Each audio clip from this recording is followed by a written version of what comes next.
ఇంకా నిన్నటి వరకు రహస్య జీవితంలో ఉన్నాము. ఇప్పుడు బహిరంగ జీవితంలోకి వచ్చేసి ప్రజల కోసం లీగల్‌గా లీగల్ ఫ్రేమ్‌వర్క్‌లో పనిచేద్దాం. చట్టబద్ధ పరిధిలో పనిచేద్దాం అని నిర్ణయించుకొని బయటకు రావడం జరిగింది. కాబట్టి ఇది సరెండర్ కాదు అనేది. ముఖ్యంగా 2023 వరకు కేంద్ర కమిటీ యాక్టివ్గా ఉంది, దిశానిర్దేశం చేశారు.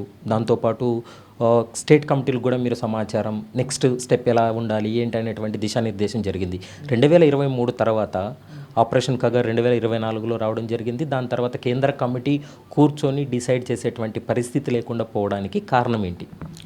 అంటే ఇప్పుడు దానికి అనేక కారణాలు ఉన్నాయి. అంటే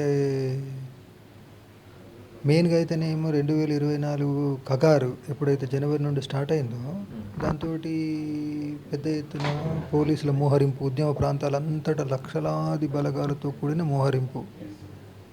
మోహరింపును వెన్నంటి ఇన్ఫార్మర్ల నెట్వర్క్, దాంతోటి మా కదలికల మీద అన్ని రకాలుగా నిఘా, దాంతోటి అనేక చోట్ల కాల్పులు జరగడము, కొంతమంది అమరులు కావడము, కొంతమంది అరెస్ట్ కావడము.